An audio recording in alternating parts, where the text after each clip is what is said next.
Tom, just make sure that they're not locked, right? People can get in. Yeah, having the reception.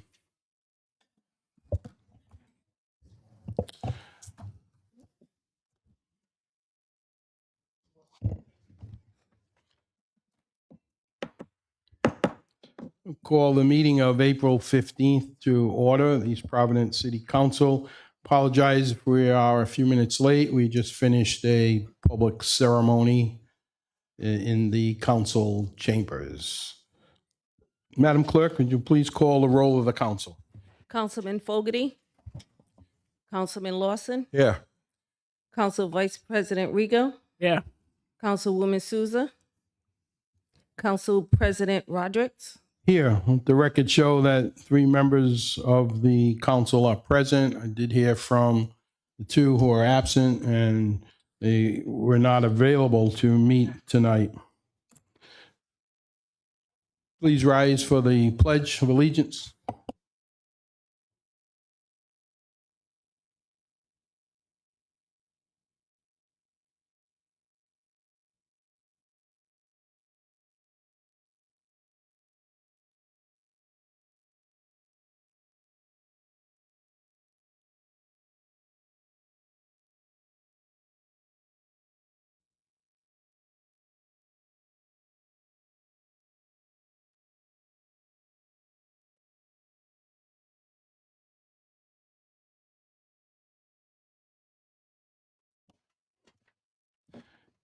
Good evening. There is no executive session needed tonight.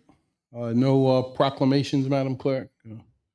No, we did have the annual Remarkable Women ceremony that just concluded in the council lobby. Went very well. So, Madam Clerk, if you could continue with the agenda. Consent calendar, regular meeting minutes, April 1st, 2025. Motion to accept? Second. Motion by Councilman Lawson to accept, seconded by Council Vice President Rigo. All in favor? Aye. Aye. Any opposed? The ayes have it. Next item. Licenses for discussion and possible vote. Non-public hearing. I'll make a motion to bundle except for item 14. I second that motion. So a motion made by Councilman Lawson, seconded by Council Vice President Rigo to bundle with the exception of number 14. All in favor? Aye. Aye. Aye. Any opposed? The ayes have that. Is there a Motion motion? to approve? Motion to approve the same order of items. Is there a second? Second. All in favor? Aye. Aye. Any opposed? The ayes have it. I would just repeat my often response of some of these. At some point, we've got to look at the rules of the council that we shouldn't have to every meeting go through an approval of a department head's event like a puppet show at the library. You know, I think the initial intent was so that everyone would know about every activity. Well, that's fine. We can read the activities, we can post the activities, we can advertise the activities, but do we have to have 27 different votes on some routine things that were never voted on before? It's not a big thing. It's just kind of a housekeeping thing. We can, Preaching to the choir. yeah, we can talk about that at another time. So for item 14, my questions, they want a 1-day liquor license for an event running from 7:30 to 1 o'clock in the afternoon. Do we know what this event is, what it's about? The business name is the Sons of Liberty Spirit. Do you have any more information on this? Yeah, because I have concerns. 201 Mercer Street is past Memorial Stadium, which obviously is city property, which brings us into a situation where there's alcohol being served on city property. So I have a bit of concern about that. with the liability aspect of things. Well, can we hold off on that and then later in the evening, the clerk has it in the office. Well, their event's not till May 13th, so we have Right. another meeting The next before meeting, then. maybe. Yeah. I just got a question. I mean, Yeah, no, I agree. why a liquor license for a 7:30 in Can the you, for morning? the next meeting? Unless it's mimosas and stuff. And again, my issue was the address. That's Pierce Stadium. Yeah, right. Obviously, an event that someone's requesting at Pierce. There have been events at Pierce. Usually they don't involve liquor licenses, though. Mm-hmm. So for the next meeting, we'll get a full description. Okay, next item.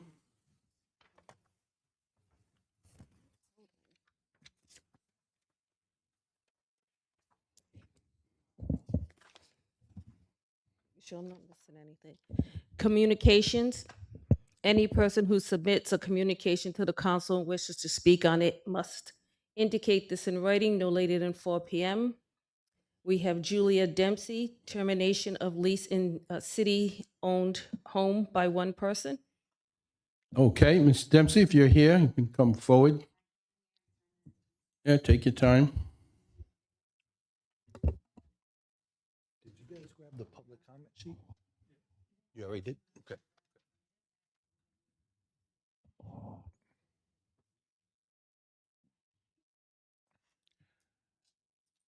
And just for the record, when you get here, just list your name and address.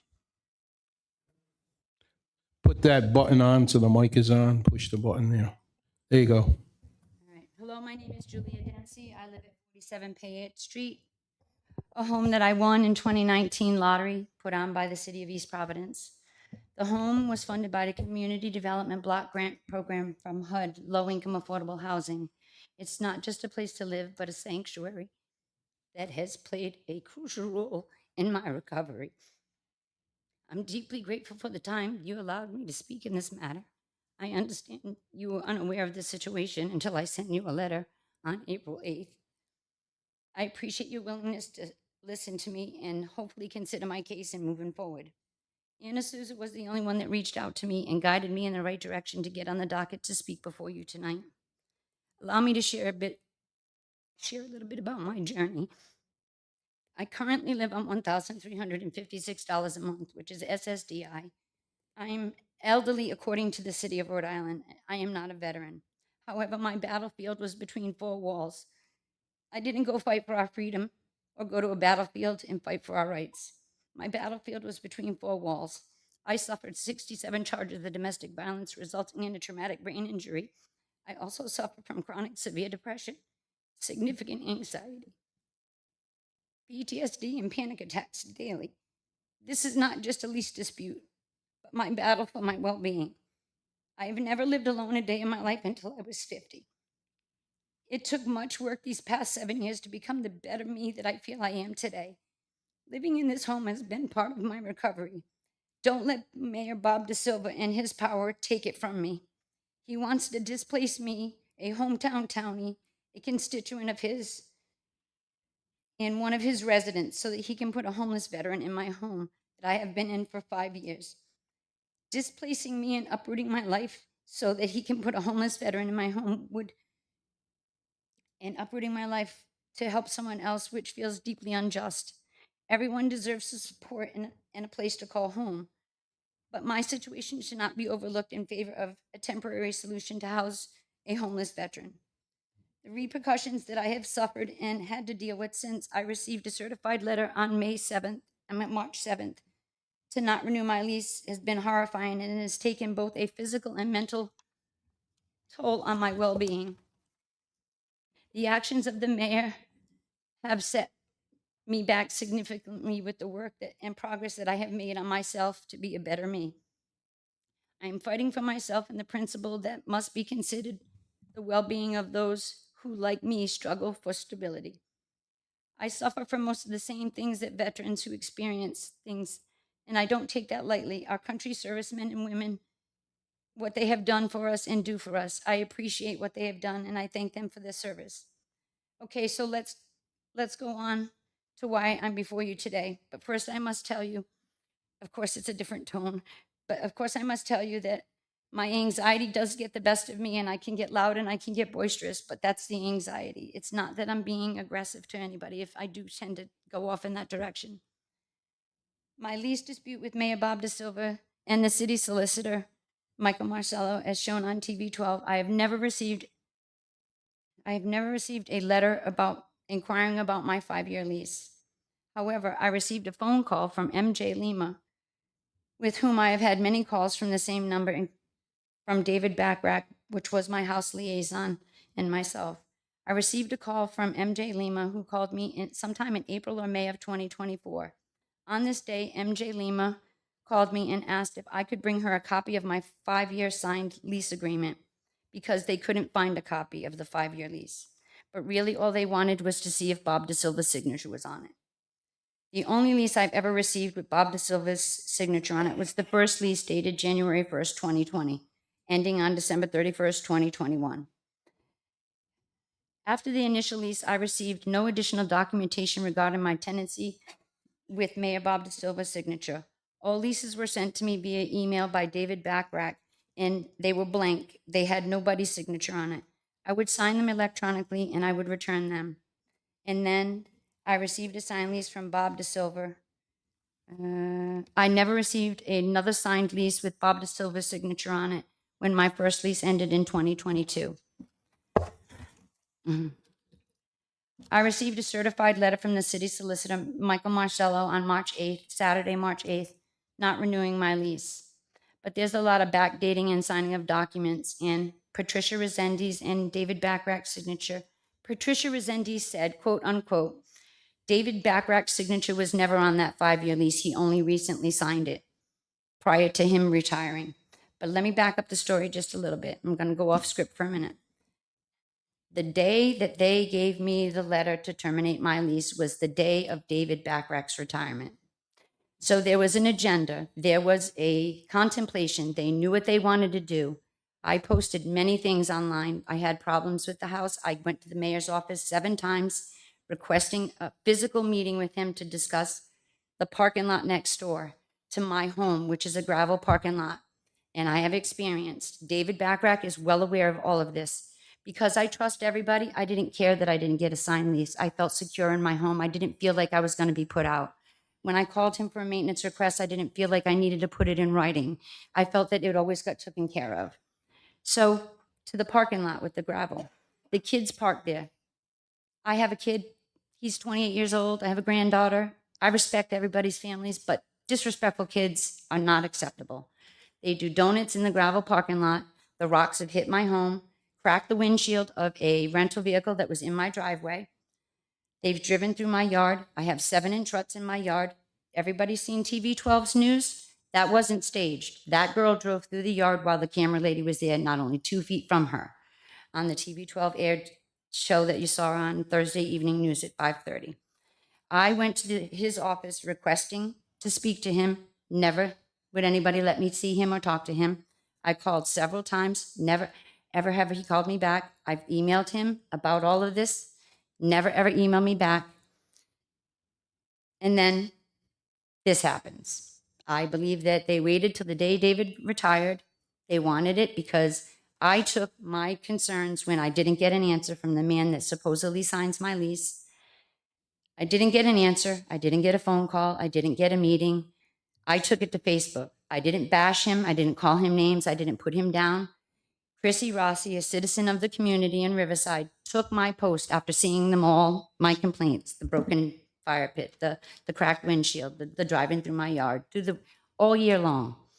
And she gave it to I think it's Dr. Farland from the superintendent of East Providence High School. Immediately, she gave her my phone number as well. Immediately, Dr. Farland was on the phone. I want you to give me names. I want you to give me make, models of cars, tag numbers. If you see them doing it, I want you to tell me what they look like. At 6:30 in the morning, they're there. It might be 12 feet from the parking lot to my bedroom window, blasting music. I like music. I listen to music driving around. People would look at me like I'm crazy because my music's rattling my license plate. But at 6:30 in the morning, I opened the window and I asked them to please shut that off. And the student said to me, if you don't like it, you should have bought a house somewhere else. Disrespectful. Disrespectful. I had another student come up to me because he thought that I accused him. I've called the police. I've called the school. The only time I ever got any resolution to what was going on in the place that I'm supposed to have a quality of life was when Chrissy Rossi stepped up to the plate and sent my stuff to Dr. Farland, the superintendent of East Providence High School. So in my opinion, as they stated in the news channel 12, I do feel that this is retaliatory. I do feel that this is because I didn't say bad things, but I may have made him look bad for not addressing my concerns of the home the city owns. And the day David retired, he said they were taking photos outside community development office, taking pictures of all of the crew from the community development department and the mayor. Mayor said to him while they were taking photos, "I just sent your girl a termination of her lease letter." David said, "I felt the blood leave my body. I felt sick to my stomach." David called me and told me what was going on. The next day, I got the certified letter. So I do believe this is retaliatory. I qualified for the home. I passed a credit background check. It wasn't just for veterans. It was on the premise to rent it to a veteran where they were allowed to pick from a pool of veterans first. The veteran declined the home at the time in 2019 because it's 30% of your income or $600, whichever was higher. 30% of a veteran's income was significantly more than the amount of money for a one-bedroom house. He said, "I'd rather go rent a three-bedroom house for that amount of money in Rumford." He declined, and it was open to the public. HUD told them, I talked to them about it, HUD told them that you can't specifically rent to a veteran. You can't have the lottery for a veteran. It has to be open to the public. You know, it's affordable homes. It has to be for everybody. So people saying that, oh, a veteran should be in that house, well, they had the opportunity to be in the house, and they declined. I have a right to be there. I have been a good tenant. I have not had any complaints. I've not violated my lease. I've paid my rent. I have my neighbors here now. Nobody has had any complaints about me. I don't understand why my mayor wants to displace his citizen, his constituent, and make me homeless. I have today in my account 4 cents, no joke. I cannot possibly pay all of my bills, save money for security deposit, first month's rent, and pay somebody to move me. I can't get out. I talked to the solicitor this evening asking him if Bob DaSilva would be here. He said he had a cold, he wasn't coming. And he said, "Why do I want to take my fight publicly?" I said, "Nobody's going to do anything for me if I don't, and I'm not just going to sit back and take it. I have worked so hard to be where I am today, and I've come a long way in 7 years, and I'm proud of myself to be the person I am today, and that home helped me do that. Like I said, I never lived a day in my life alone until I was age 50. And I don't feel that one person should be able to make the decision and look at it. Can you not see the day David retires, I get the letter? Do you not see what's happening? The Facebook posts. Nope, he said he never seen them. I don't believe that for a minute. There are trolls out there. I had Tony Vieira from the city of the Department of Public Works chime in on one of those things and, you know, be nasty to me and say, "Well, if you have proof, prove it, prove it, prove it." He tells me that the things I'm saying, I'm lying. He said, "If you don't get out, you'll take your fight public."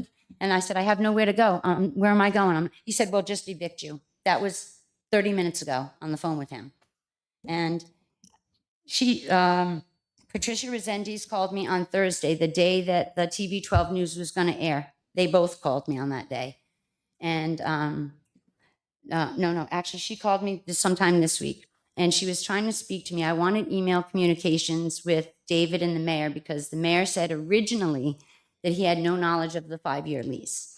But TV 12, Kate Wilkinson, and I showed up at the solicitor's office, and she requested copies of all of my leases. And she said, "There's a big gap. Where's the 5-year lease?" The city solicitor said, "There's no such lease. It was never executed." I have it on video on my phone. And they were turning their backs to us at the window. They were scrambling, going through papers. And by mistake, they gave Kate Wilkinson that 5-year lease. So then the mayor's story, when he got cornered and interviewed, said he had no understanding of it. My lease never changed any wording in any way, shape, or form. The only thing that changed was the 5-year lease. The reason we had a 5-year lease was because when I got the home, knew the rec center was going to be built. They put the parking lot And, you know, for privacy matters, I mean, I sit there in, you know, my jeans and t-shirt, and I don't want to say this to be mad, and I don't want to say things to be derogatory, but dirty old men from the senior center drive by and they're like this. And, you know, I mean, it's uncomfortable. So I didn't ask for the fence. Originally, it was offered. So the first year went by, I didn't get a fence. The second lease went by, I didn't get a fence. Asked him the third year if I can get a fence. He said, yes. I said, I will pay for it. I will give you $100 extra a month for it, but I want a 5-year lease so that I know that me paying for a $5,000 fence, I can get to enjoy it the whole time that I'm paying for it. So that was the reason for the 5-year lease. It didn't say nothing about the fence. It just said different dates, different total amounts of what the rent would be payable through the 5-year term of the lease. So David said, okay. David emailed me. I have that email as well. He said, we're shorthanded. Could you help out in helping us getting the bids for the fence, meet the contractors? David came by, marked out what we were going to do. Originally, he said, the mayor said I can have 50 feet of fence. David came by to mark it out, and we started brainstorming. 50 feet of fence would make too much fence with scrap left over. So we decided 30 foot, 3 8-foot panels, and a 6-foot gate. That gives you 30 feet. We're not having much waste of the fence being thrown away by shortages. So David gave me all the information with the packet, emailed me a list of telephone numbers to call, what fence companies to call. I met them, got the bids, got the contracts, gave the bid packages to David. David said to me, this has to be put on hold for now. This was year 3 of me being there when we wrote the 5-year lease. And he said, this has to be put on hold. The mayor has a project. We'll do this next year. Besides, it's, you know, we're getting into the fall months. The ground's going to get cold. We need to make sure that it sets right. Okay, so then now, 4th year, 2nd year into the 5-year lease, they're ready to do the fence. My daughter-in-law ended up having my granddaughter, was hospitalized for 45 days, almost died. I was in Florida for 2 months, so I couldn't be there to have the fence, so I put it on hold. This is not why I'm here, the fence thing, but this leads up to it. So then the 3rd year comes along, and now everybody wants to see my lease. Nobody cared about my lease from January 2020. Lima's calling me up and asking me for a copy of it because now I'm pushing to have the fence, and Bob is aware of it. He doesn't want to give me my fence. I've posted stuff online about the broken windshield 2 years ago. I posted stuff online last year about driving through my snow. Not only do they drive through my yard, they go from the front yard to the side yard to the backyard like it's Seekonk Speedway. Hand to God, no joke. All right, so. So, Julia, let me interject because you've, you know, don't be nervous. You've done a good job giving your history of what's going on here. So it leads to a lot of things that you said, and so if you have something else to add, you know, I'll certainly let you add it. But let me say that, regards to the mayor not being here. Yeah. I wouldn't read anything into that. This morning at about 7 a.m., he called me, and we don't talk on the phone a lot, believe it or not, but he called me early this morning. We had a big program here. Every seat in this room was filled. TV cameras were here. Facebook Live was here. You know the mayor would have been here. Yes. If he could have. And he was seriously not feeling well, and it was his program tonight. Okay. And he said, I came, now take it for what it is. I don't think he's not here because of you. I'm sure that he doesn't want to get into a discussion, but I just want to let you know what transpired today. The lease, and I'm only, because remember, the council has not been involved in this. It's not our role. There's no vote that we can take tonight. There's no decision we can make tonight. But, you know, we have representatives that can listen and respond. I did ask, when I knew the mayor wouldn't be here, that the solicitor was prepared to, you know, answer anything. And because you've mentioned him, so he has a right to, and I've asked him to be brief and just be clear. But do you at any point, and this is just information, is there a lease anywhere, whether it's 5 years or whatever, that has the mayor's signature on it? Yes, there is. Actually, when they learned. I don't mean the 1 year. I know there's a 1 year lease that does. Yep. When I was asked about the 5-year lease, and they saw that his signature wasn't on it, I was given a lease dated June 1st, 2024, that ended in May 31st, 2025. And when I went into the office, I said, this is not my lease. I didn't move in that day. I have a 5-year lease. They said it doesn't exist. It's not, never been executed. If you want to stay in your home, you sign this lease. I was strong-armed by him. And he said, or we can just tell you that you can, wait a minute. We can just let you live month to month and we can tell you to be out in 30 days. I've heard that comment at least 8 times in the past month from him. Okay, so let me ask the solicitor to give some general responses. So thank you. There was initial lease 1 year, as she mentioned, from January 2020 to January 2021. After that, apparently, Mr. Bacharach did send Ms. Dempsey a proposed lease for 5 years, unbeknownst to the administration or the city. When that lease expired the first year, obviously, when you live without a lease, you go month to month. That's what the Rhode Island law is by operation of law. When a lease expires, a tenant goes 30-30, so for 30 days. So basically, from 2021 until the new lease was executed, which was, as she just said, June 1st of 2024, she was on a month-to-month lease. I know Ms. Dempsey claims that she has a 5-year lease. In order for a lease to be valid, it needs to be signed by both parties. It would also have to be approved by the city council, and because the lease of land, and that was never done, never approved by the city council, particularly for a 5-year lease. Approved by city council. So we would, I'm sorry. So there is no 5-year lease. It is only executed by one party. It's not executed by the mayor or approved by the city council. And that wasn't withheld by anyone. Ms. Dempsey did come to our office, and as anybody, we gave her the lease. It wasn't given to her accidentally. We had nothing to hide. I gave her the lease. It was unexecuted. She believes that that lease is a 5-year lease, but it's not because it was never executed. In any event, there was a 1-year lease executed after. That lease expires on May 31st, 2025 of this year. I did send Ms. Dempsey a notice of non-renewal, which was required under the lease in March, but well within the timeframes. She did call when we got the letter, and she indicated that she would have difficulty meeting that timeline. I indicated that we would be working with her, that we would, if she couldn't be out by May, that her lease would be on her rent would be on the 30-day period. Her lease would be on a 30-day period. She asked whether she could get her security deposit back early so that she could put a deposit on a new place, and I said absolutely, we would work with you on that. I don't want to get into the details, but there were periods of time where Ms. Dempsey was behind on her rent payments. Should have evicted then. If you So, wanted me out. Let him speak because I didn't interrupt you. Sorry. It's okay. so Just again, anything. so to suggest that the city is somehow with a bad landlord, again, there were times where the city was carrying Ms. Dempsey while she was behind on her rent. It is the city's right to not renew a lease. The mayor has indicated publicly why he wants to turn this house into temporary housing for veterans. There has been a need expressed. I know, Councilman, you're a big supporter of the veterans. Yeah, but my concern is they're being used as an excuse here. Well, It is. Because we have a Veterans Advisory Council, not once was this house mentioned.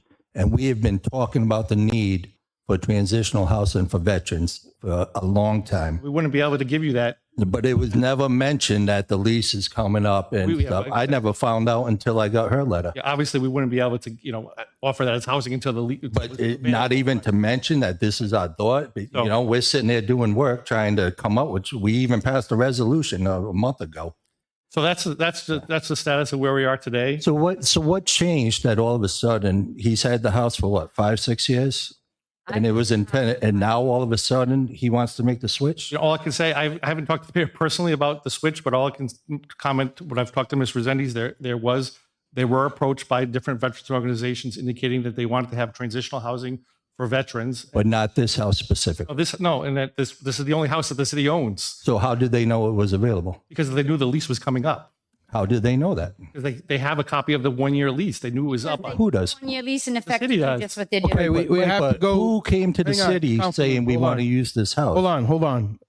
Veterans. Councilman You'll have has, to ask- hold on, Mike. Councilman has the floor. Please wait and go through the chair for any, that's okay. Go through. Normally I let people have free-for-alls, but let's get some Robert's rules going here. Right. And my name is Robert, so. So but that's my concern is this is coming out of left field. And we have been talking on the Veterans Committee about the need, but to do it this way, I want to hear from the mayor what changed.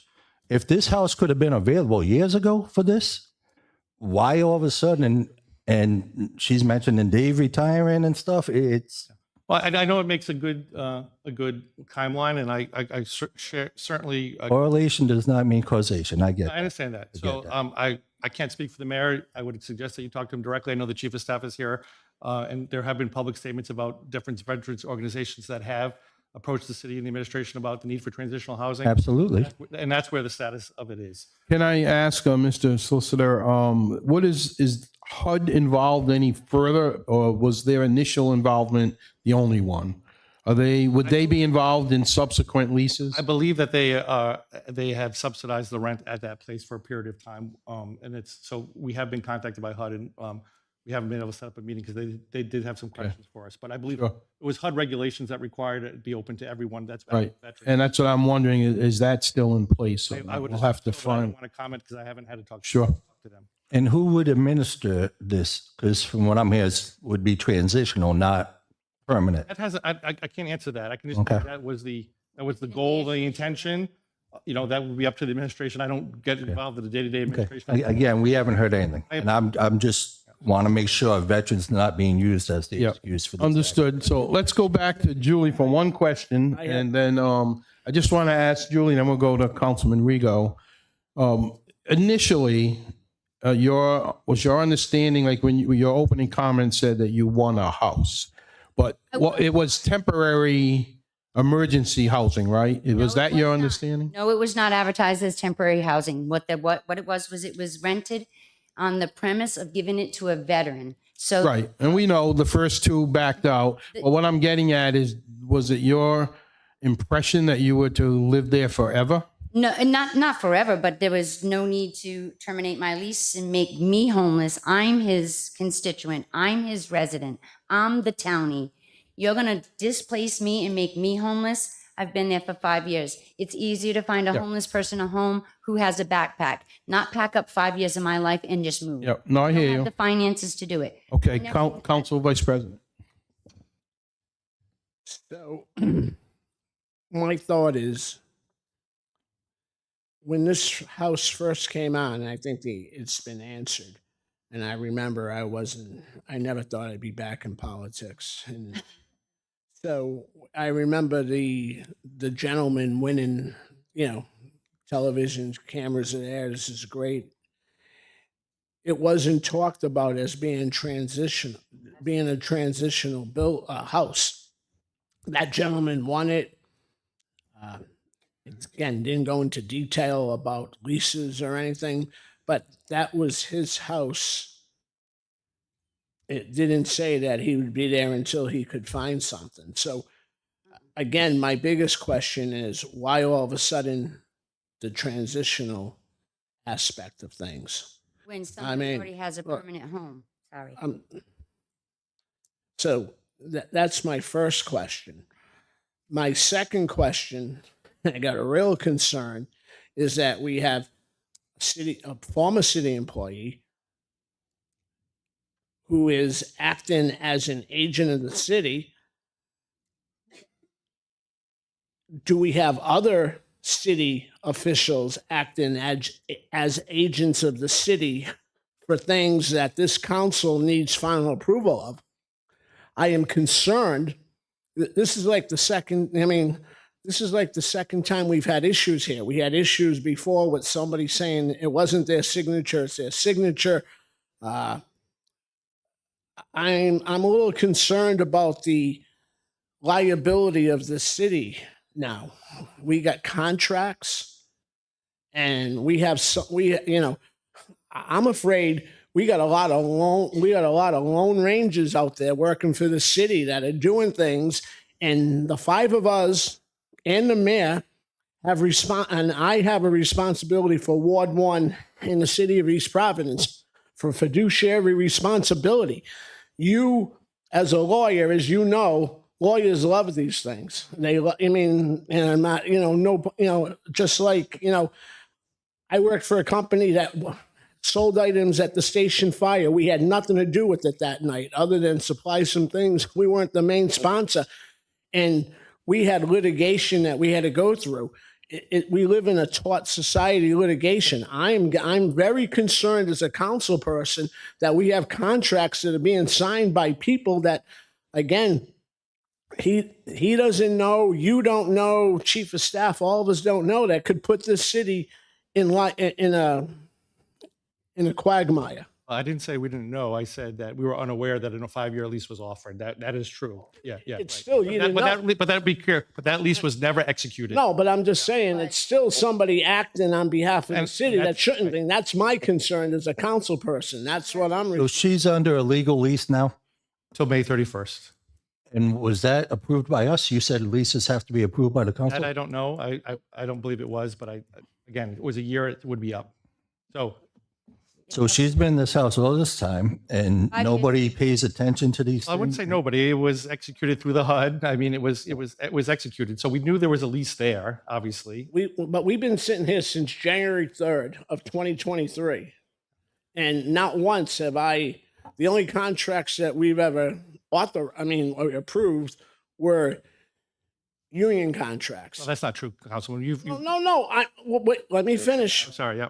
We didn't have this lease. We Well, had that I agree. That's what I I'm agree. saying. I'm sorry. We never had this. As you know, it's my I was role. saying we had Right. other contracts. As you know, that it's my role to make sure that all this is done Well, yeah, properly. we've And I had- bring every lease, every kind of contract we- above $50,000. Yeah, has no, to be I was signed going to before say you. we've I'm had sorry. other things, but we never had. I do want to clarify one thing. The notion that this was done at the retirement of Mr. Bacharach. Mr. Bacharach gave us notice to retire before the holidays.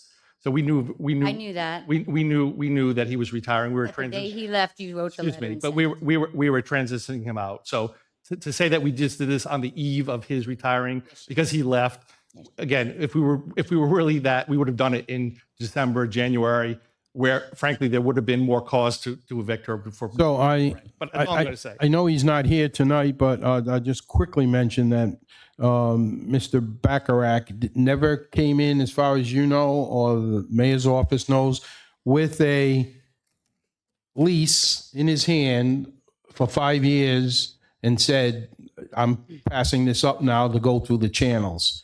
The mayor, then the council, because All I can say is that in the files, there is a 5-year lease signed by Ms. Dempsey, witnessed by Right. Mr. Bacharach, witnessed by Mr. Bacharach. right. After he left. I don't know if that's true either. That's an allegation. I don't believe that's true. Yeah. Who wrote it? A lease? Yeah.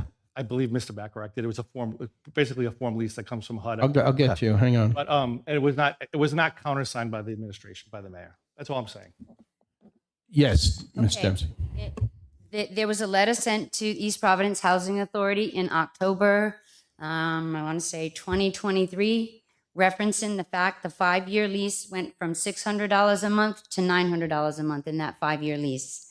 A letter was sent to the East Providence Housing Authority notifying them that the rent increases jumped $300. And if you need a copy of the 5-year lease, you can get that from Julia. So if David's Bacharach's signature after 18 years of service to the city of East Providence City Hall is not worthy of anything, then it shouldn't be worthy to the East Providence Housing Authority, which is a federally funded. Again, I believe that. Yes, go ahead. Again, I believe that Mr. Bacharach indicated that the rent was increasing, and then a part of that rent was being paid through a program through the East Providence Housing Housing Authority. Authority, and they paid the extra rent. That is evidence that she was on a month-to-month. It doesn't mean you No, have a that's 5. evidence that there was a 5-year Okay, lease because the letter again. states it to the housing And authority. these arguments should be made in a courtroom, not really here. Again, I just want to make it clear, and I will provide any document that the council so wants. We do not have a lease for 5 years that is countersigned. It actually is counterintuitive, because if we had a 5-year lease, why would we sign a lease for the last year from 2024 to 2025? never signed Because the any. 5-year lease would have expired on May of 2026. President, So in order to correct that issue, a lease was executed between 2024 and 2025. Councilman. I have a question for With the the intent of I have a getting me question for the solicitor, and this it has to semi do with this issue, but not. How many different contracts would Mr. Bacharach be responsible for in the city? I mean, Yeah, did he, that's a fair question. So I know that he ran the Community Development Block Grant Program. I know that there would have might have been some leases, excuse me, contracts regarding from like repairs, home repairs, but I don't really know the specifics of that. That's, so? but again, if they were all under a certain amount, they wouldn't come before the council. Well, that's my concern right now, that I want to, can you, I mean, if we have to do it for the next council meeting, probably we have to have a vote, but I would like you to, we need to look at, if we need an investigation, I don't want, maybe the word investigation is too strong, but I am not comfortable here. God only Yeah. knows what we can find. I will tell you this, there was a change in the rules and regulations when the council changed, the form of government changed from a chief executive a manager to a mayor form. And I believe, and I did have this conversation with Mr. Bacharach, because of that change of form of government, HUD regulations or CDBG regulations said that all contracts had to be executed or by the chief executive of the office. They didn't need council approval because it was federal money. It wasn't taxpayers' money. All right. And I do remember having that conversation. So, with him. all right. So So even if I they were- want to allay you for that. even if they were over 50,000, they Correct. didn't have to come here. No, that was my concern. Yeah, I'm yes. trying to protect the city. That's a very good question. I'm sorry, but yes, that I do remember having that conversation because it was triggered by the change of the form of government that we had. Julie, did, Change take place. When the change of the form of government in When the 2018. city charter was changed by the public vote. Was it So, during the time I lived in the home? no, after. no, that's is, so I think what's determined here is, number one, there is no vote tonight. I know. And you know that, we've talked about that before the meeting. That doesn't mean you can't say whatever you want to say. What's also clear is that no contract has come before this council, and evidently some need to. 5 year, 1 year does not appear that we've seen anything. And Mr. Bacharach, who's no longer here, might be able to shed some light on this. So I think, and you're not going to be put out, this week. So I think what the next step is to have a get together with you and any representative you might have. Some word from HUD, if they're still involved, because if they're still involved, then it's not strictly for veterans emergency housing. It's not. Right, but we need to hear that from HUD because they provided the money in the beginning. They may be out of the picture. We don't know. We need to get an opinion from the mayor on what his reasoning is through this whole thing, and then we have our lawyer who will tell us what's legal. So I think there's another step here Okay. we can all go through. We could right now, there could be a motion and a second and a majority vote to say you can stay there, but it's not germane. It can't happen even if we wanted to. Can I finish what I was saying prior to now? You may. Thank you. I think I kind of find it here. I'm adding more to it that David retired and then this happened. The mayor can speak to homeless veterans that call him in need of a home, but yet he hasn't called me. I live in his house. I'm his constituent. I am a townie. I am his resident. No phone calls or communication with me ever. The only time I've ever been in that man's presence or heard his voice speak was the day I got the keys to the house on December 23rd, 2019. Never, ever has he communicated with me. She has, he has. They said they were going to help me. They were going to give me my security deposit back early. They really just want me out, and I don't understand why. I do. It's because I posted stuff online that made them look bad. And so they want to, why would you displace somebody who's disabled, who has nowhere to go, who doesn't have the means to go somewhere else, to put somebody else in a home? It's easier to find them a home. Yeah, and my commentary is there's no good look to this story Right. from any angle. So let us move forward. I'm very insecure in my home. Right. I like I said, I never lived a day in my life alone until I was 50. The security of knowing that I have a lease, I can go to sleep at night. He keeps telling me repeatedly, we could just give you 30-day notice and you'll be out. I mean, so June 4th. And that may be the law, but let's Very find. much so, let's but I get- need some security, and I have Sure. nowhere to go. So let us move on. I know other people have signed up to speak, so I don't want to belabor this. I think, I got one Yes. question. Councilman. You thought your lease was up in 2026? Yes, January 31st. Did you ask the mayor about extending until then? It doesn't exist. It was never executed. The lease you're on now. The lease I'm on now ends May 31st. Right, but did you ask saying, I thought I was till 26? I did. extend? I did speak. Like I said, the mayor won't speak to me. Michael Marcello speaks to me. And Patricia, what's the plan for this house on June 1st when she's out? I just, again, I want to be very clear. We told Ms. Dempsey that if she needed extra time after May 31st, we would certainly give her extra time. In fact, I wrote her a letter indicating she asked if she could get her security deposit back early so she could put a down payment on another apartment or a place when she found it. And I said we would do that as well. And we also offered assistance to find a replacement home. So I just want to make it clear, a leasehold ends. It doesn't go on forever. As you know, if you ever rented a place, I'm sure we've all rented it at some point in our lives. At some point, the lease ends and the landlord has the right to either change the use of the property or whatever. And again, Patricia can speak to what the intentions of the mayor are. And that's what we want to know. Why is this happening now? What's the plan? And well, that's what we're going to hear. Good evening, council members. Obviously, I'm not here to have a conversation in regards to a tenant-landlord issue, because that's ultimately what it is. I can answer some basic questions, which Mr. Marcello basically answered all the questions I would have told you, which is in regards to the execution of the lease and what we have. And I have had conversations with Ms. Dempsey, as have other members of our staff. To answer your question, Councilman, for years, and I think I've said this to you in one of our first Veterans Committee meetings, and we had discussion at the library about this during 2 meetings, actually, not in particular about this house. But over the years, I can tell you personally, we have received, our administration has received calls from organizations, from veterans organizations, about displaced veterans. There was a fire issue where they needed emergency housing, and they contacted us. Hey, what can you do? We have them in a hotel until this point, this point, this point. Other than that, they're out.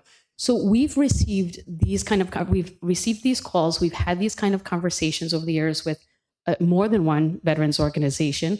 And I've mentioned that. Now, as far as this particular, I know you said something about correlation does not equal the cause, right? That's exactly the case. So although Ms. Dempsey is trying to connect those two, they're completely apart. And we can speak off on other issues to address that. However, the plan for that home was always for veterans' use. And yes, I had a conversation with Mr. Backrack about HUD and what is allowable. And yes, that home, we did preference for veterans at that time. And but it was, Ms. Dempsey was part of that lottery. That being said, the city owns the home. At this point, her accusations are, in fact, accusations, and they're nefarious because there is no truth to them. The Let her fact finish. that we're being retaliatory. In fact, and I don't want to go back and forth with this, but Ms. Dempsey was before this body at one point saying that you would all retaliate and the mayor would retaliate against her for speaking out against the community center 2 years ago.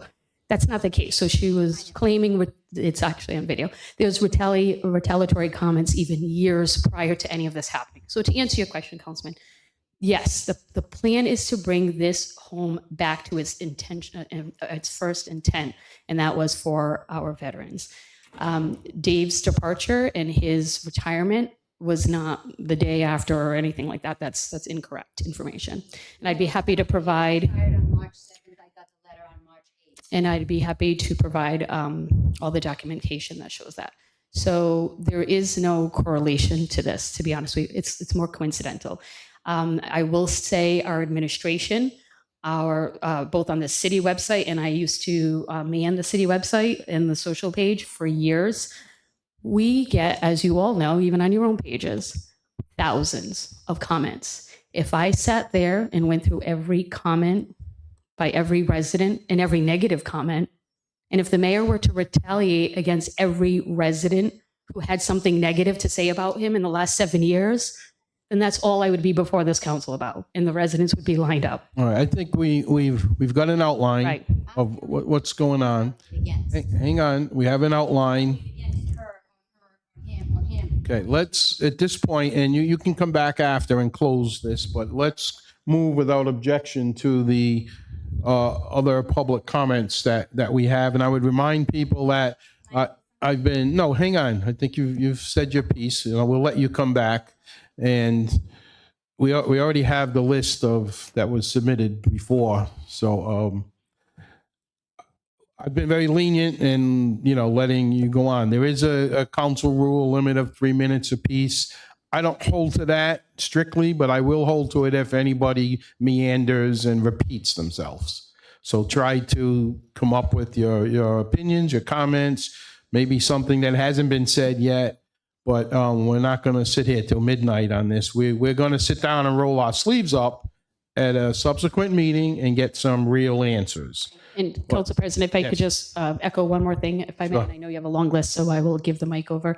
Just to echo what Solicitor Marcello said, we have been working with Dempsey, Ms. Dempsey, on both extending, providing her the security deposit, extending month to month, putting her in touch with with Andrea Vargas to work with her on housing. She has been doing that. She's been working with the Housing Authority and having conversation. So we're working to help Ms. Dempsey on this. Okay, you get the last word later. Hang on. Do you want to hold your comments till after? You're on the list here. I have the list here. Oh, okay. I'm sorry. There's another communication. I think they left. Read that name, please. Lucia Rodriguez. Yeah, I talked to them. They had an appointment to go to. It's about a parking issue. I'm going to talk to the DPW director after and get an answer for them. So they left, right? Not here? Okay. Is there anyone else? Okay, so now if you start this, yes. Chrissy Rossi.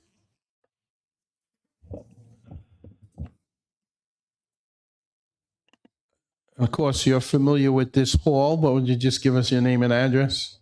I am Chrissy Rossi, 87 Shore Road, Riverside. Thanks. Welcome. Thank you. I just wanted to take a quick moment to advocate. I don't know what your role is in this lease, but to advocate for not putting somebody out on the street. All right. She doesn't make money. You're basically giving her a death sentence at this point. Like she's going to live in her car or something. So if there's anything that you guys can do to help bring this to a solid resolution, I mean, letting her stay where she is, obviously she's comfortable there. If that's an option, that would be fantastic. But if it's not, like I said, I don't know what your regulatory, statutory stuff is for this. But to put somebody out in the street, it just, and Rick, you and Matt, you guys always advocate for veterans. And if you've not heard about this, then I'm a little, I'm questioning. That's all. But don't put her on the street, man. That's just wrong. Thank you. Thank you, Chrissy. Next person. Kimberly, I'm sorry, I can't read the writing. Sh- Decennial. Hi. Just name and address for the record.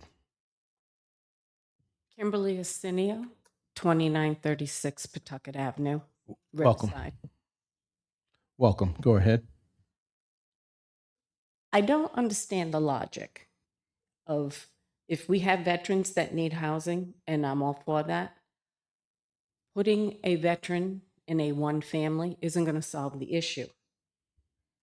We need something more.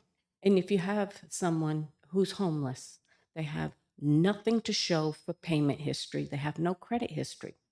And I assume that's a requirement to get this house to begin with. So it really doesn't logically make sense. I mean, yes, we need like group homes or something for transitional housing to help these people. They deserve it. My son's a veteran. Absolutely. But to put someone who is disabled out, to put a veteran there, and only help one veteran isn't logical. This whole thing makes no sense. There's more to the story.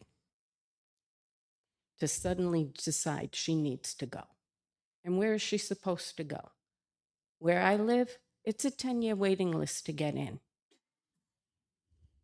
To say she needs to find alternative housing, there's not enough Section 8 housing in this city. And everything they keep putting up isn't for people who need that type of housing. Even the veterans can't get housing in the apartments that keep getting put up. Kettle Point, I was a person that hoped, seeing its Veterans Memorial Hall, the Parkway, that a veteran would be able to afford one of those condos that they put up.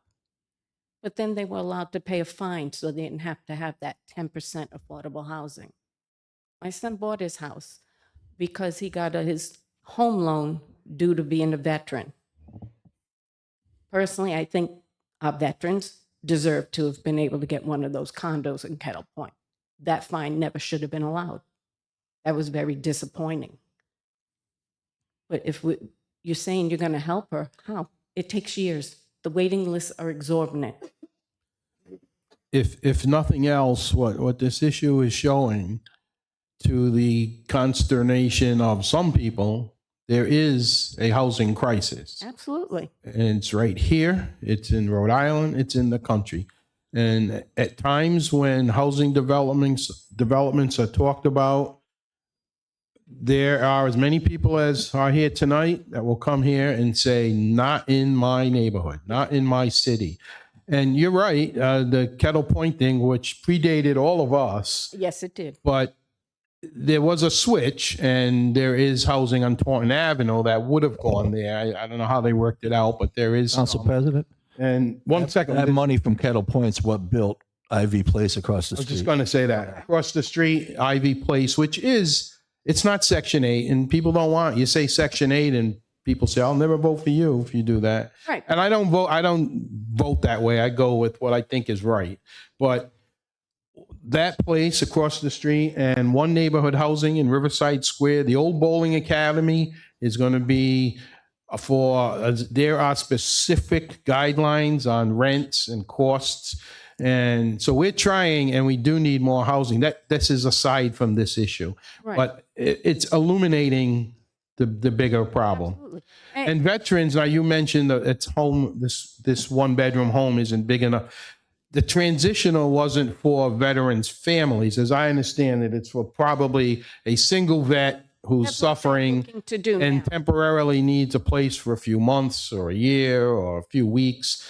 That's the goal. Now, that may not have worked out with this home, but that was the original plan.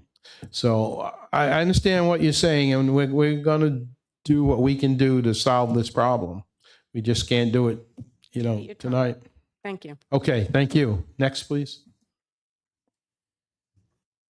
Sandra C. I can't read her right neither. That's why I gave you that list, because I couldn't read them all. Sandra, is there a Sandra here? Somebody begin with an S? No? All right, next. She's here. For real? Nice, great. Priscilla, just name and address for the record. Priscilla Cavallo, 31 Payette Street. Thank you. I Welcome. am her neighbor, and she's a very good person, reliable. She don't bother nobody. She's a good tenant, and she deserves to stay there.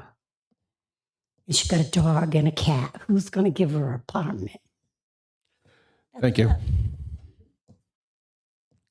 Next item. What kind of dog and cat? Cats I don't care about. What kind of dog?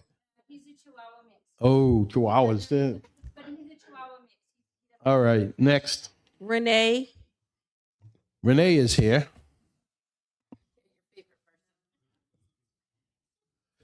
Renee, just your name and address. Renee Ignacio, 15 Madeline Drive.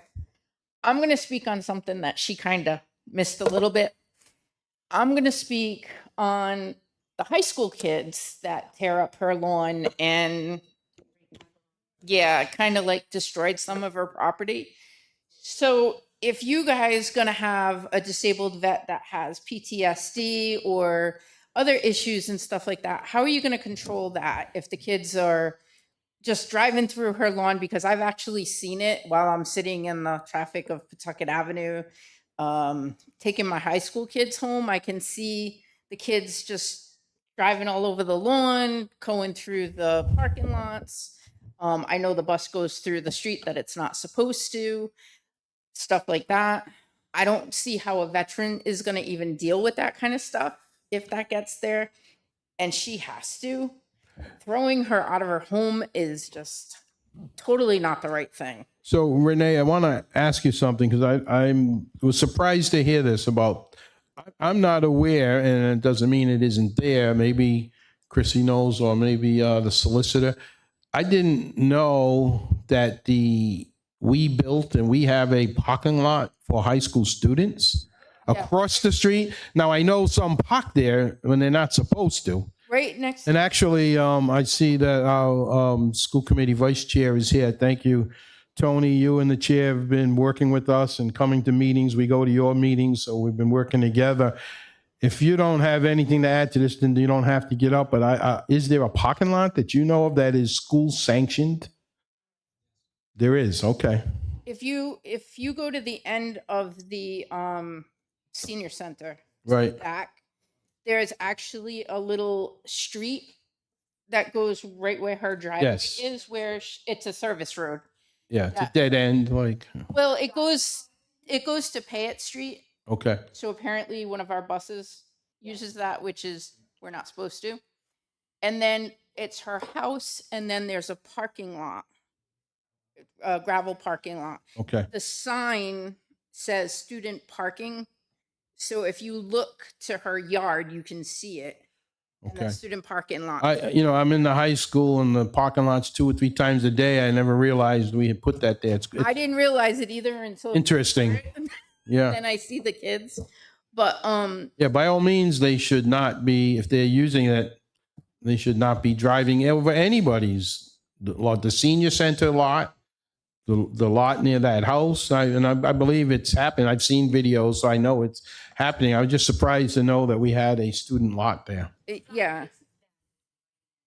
All right. Do you want to add anything else before we move on? I mean, like you said, with the housing crisis, you guys, well, not you guys, but like the old nursing home on the trail, Yep. I'm listening. they're building that up for, it's not even going to be affordable housing, and that was supposed to be affordable housing too. So the guy that's building it is now, it's going to be higher rents. That would have been perfect for that kind of thing. It's an old nursing home. It had everything, but I just wanted to bring the school part of it. That Yep. she gets Appreciate it. harassed by these students. And I don't want that to happen to a vet either if they put somebody there, and she should. Yeah. No one happened to no one. We have it up right now. Yeah, we can have the video, the picture, current picture. We're trying to locate. Is it there? Oh, no. All right. Okay, next. No, I believe it. It's there. If the school committee said it's there, and if the superintendent was involved, then it's there. No, we take it. It's there. So, next person, please. That's a fairly new video because it's the high school's right there. The new high school's there. And But we're just still trying, because we're trying to figure out, because there's a new high school. are they coming in from here? Yeah, where? Okay, that's my little gray house. Yeah. Next door to it, they took that and they made it a gravel parking lot. This? So, yes, that is actually the gravel parking lot. That Oh, is it is. actually the gravel parking Oh, lot. So we they're had driving 31 over on the the Invisible, lawn? yeah. Nope, they drive on my front lawn, my side lawn, they come around and they do donuts in that yard. The rocks have hit my house. It cracked a windshield to my rental vehicle, I had the wrong address. my backyard. My stuff has been Yep. destroyed. I couldn't have it It's- anymore. No one did Thank you. anything Yep. about it. Okay, it's clarified. Thank you, Councilman. Next person. Nancy Hale.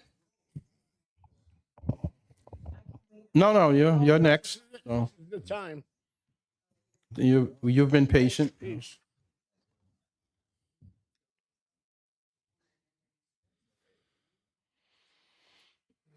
Just name and address, please.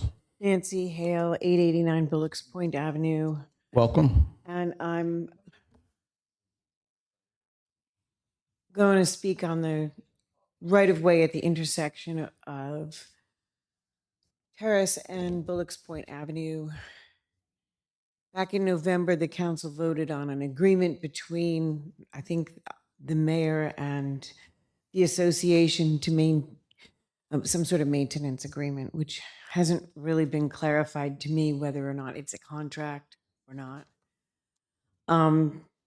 I wouldn't say things have been going terribly well, but I do not want to get into details at this time. There has been more attention from the city with a visit to the site, which is good. And trying to streamline communication about issues in the area. But what I want to get to is solutions, because this has been a 3-year problem. And the solutions are simple. So I see Dan Borges is in the room. So that's why I thought, well, I'll just throw my ideas out so everybody can hear them at once. There's been issues with bulletin board. Things go flying off the bulletin board, and that's because of wind. If we get strong wind from the north, just the way the bulletin board is, it could be situated any which way, the wind changes. So I think the best solution to that is to have an enclosed glass board like they built for the library, which is behind the bulletin board. That's, to me, a no-brainer, but that has not been done, even though I suggested it years ago. There's an electric box there, which a couple of years ago, somebody planted some beach grass, which was nice while it was green and small, but it grew and grew and grew. And it got to the point where last year, when we were having record-breaking drought and fires throughout Rhode Island and Massachusetts, that beach grass was so tall and it was blowing over to touch the very old, also dehydrated fence, which attaches to a whole bunch of fences that go down the middle of the neighborhood. And almost everyone has a shed.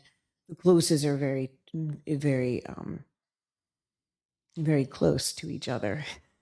So, so we discussed painting the box with the money from ARPA that Anna appropriated for painting utility boxes, instead of trying to cover it up with beach grass.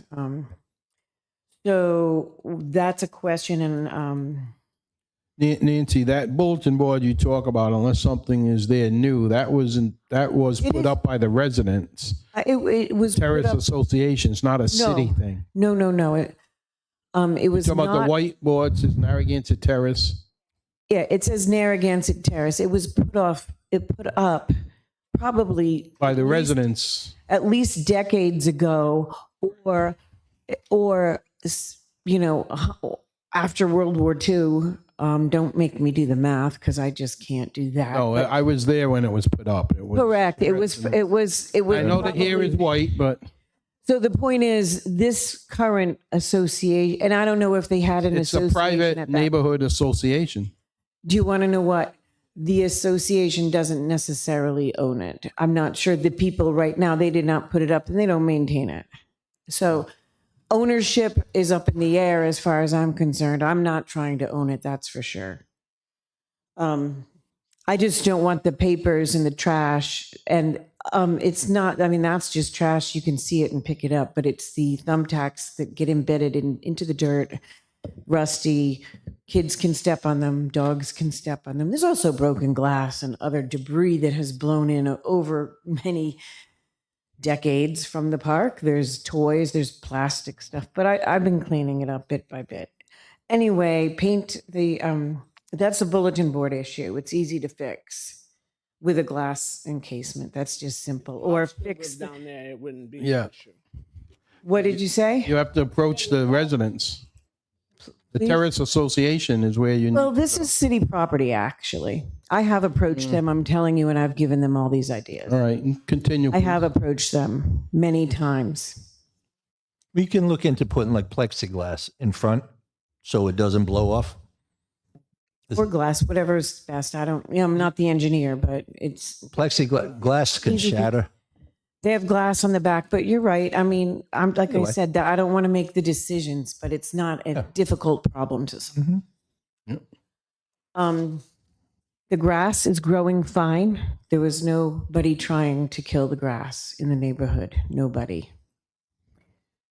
There's been letters going around to the contrary and pictures of a very bad, rare moment.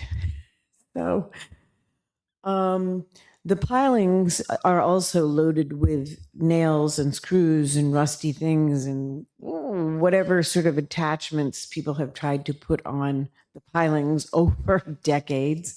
This is nobody's fault. It's not the fault of the NTRA or the city, but they do come out every now and then, and it's easy also to clean up. You pull the rusty stuff out. We could clean up the line there with some baking soda and make it look a little whiter, and paint or teak the. I would use teak on the pilings to protect them. Nancy, you've got about 1 minute, please. Thanks. And that's how long it takes to fix these problems. Great. Not long at all. The electrical box could be painted. We have an artist in the neighborhood, and you could put a little light at the top because there's electric, and it could be a lighthouse. I think we were putting a portrait of Bob Rodericks on that one. Welcome to the jetty. I don't live. Well, there's 7 pilings. We could put the 5 council members and a mayor. We could make little pictures. But the point is, the problems that have been happening are very easy to resolve, and it shouldn't have taken 3 years and all sorts of letters to all sorts of people. No, we kid you, but we're serious about it. We understand what you're saying, but most of that, remember, I lived there at one point. I've been kicked out of the terrace, so I'm no longer there. But Congratulations. it's a terrace association, and we'll talk with them. No, No, but the Terrace Association does not own the land. they It's don't an own the agreement. land, but they own the sign and all this. Why? So Did they buy it? I just want to, the council did approve an agreement. It was a maintenance Yes. agreement with the Terrace Association that lays out everyone's responsibilities. I met with Ms. Hale a couple weeks ago. She was very lovely and gracious. We spent about an hour out there going over some of these concerns. I have relayed some of these concerns to Mr. Borges, who we intend to talk with the Terrace, the association. But we haven't got there yet because it's a little bit busy doing other things. But I'm well aware Ms. Hale has been very gracious and to spend some time with me down there, and we have spent time with it. She may not always like our answers, and I understand No, that. that's not the I know. case. The case is I have a concern about this agreement, which I know, but if it's a contract or not, it's not consistent with city ordinance. It's a maintenance agreement that the council entered into, and we can go through that. But it- I'll be happy to give you a copy, and I think you have a copy. That's not the point. The point is, if push comes to shove and there's an issue, what will win? Probably city ordinance, not an agreement, which is not even a contract. So that's Well- the question. We have a lawyer's office. If someone wants to challenge it, they can. Well, it's just a question. It doesn't need to be a super. Oh, he duper just challenge. answered your question. I haven't had an answer yet. It's an agreement. I believe the agreement is valid. Next up, please.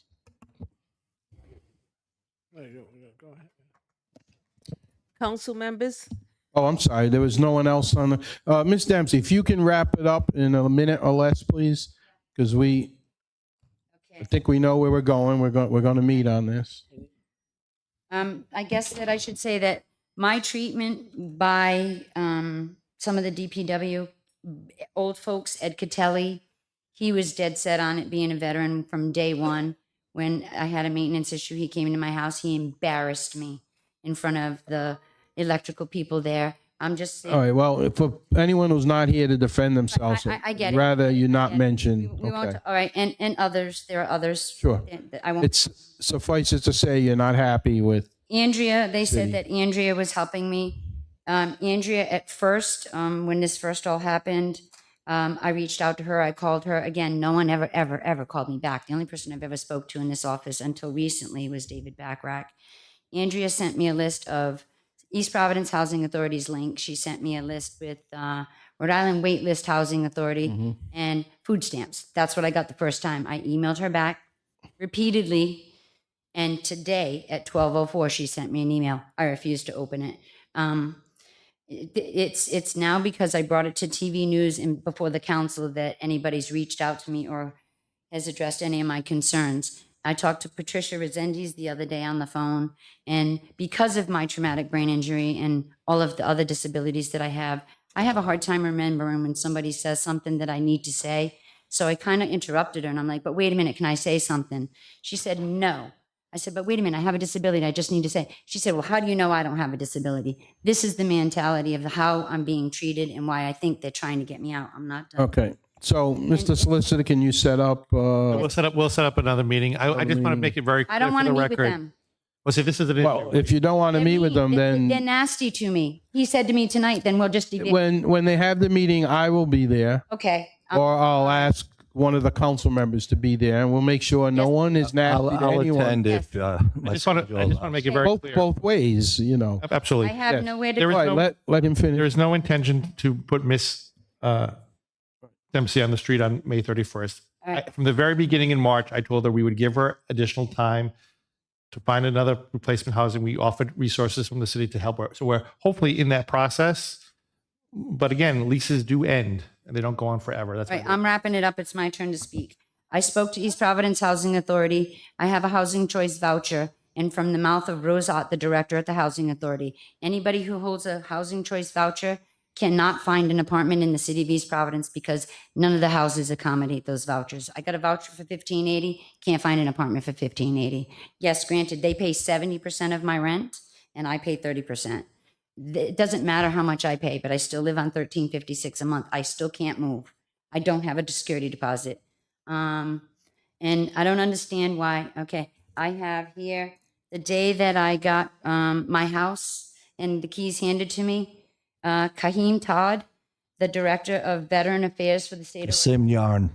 is the one who handed me the keys. I have a phone call into him. Why is it that my mayor is displacing me, his constituent, his resident, when there is people like this man who can help this veteran? Why does Bob De Silva have to be the Okay, we get your Yeah. concern. So at this point, you'll hear from the solicitor's office. Will the mayor be there? I would assume so. I'll ask him to be there, but Never talked you know, the courtesy has to go both ways. He's never talked to me in all 5 years that I've been in Well, the house. do you want him there or not? I would like him to be Okay, so we will try. there. Excuse me. Yes, Council.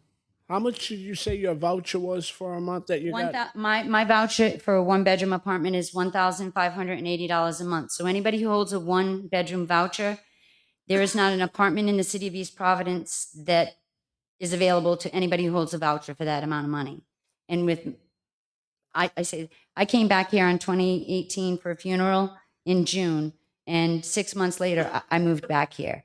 And I did that because I came to Riverside, East Providence, and I didn't feel alone after my mother passed away. And after I escaped my lifestyle that I lived in, and I felt like East Providence put their arms around me. My townies were there for me. If they don't see me on Facebook, they come by, they check on me. I can't not live in East Providence. I looked in East Greenwich. I'd be lost and alone and I would spiral out of control. And I'd be right back to wanting to jump off a bridge. I can't. Well, I 1,500 I need to plus be- what you can contribute? No, 1,580 is the allowable amount of rent. So if the apartment is 1,580, I pay 30% of my income and Housing Authority will pay the other 70%.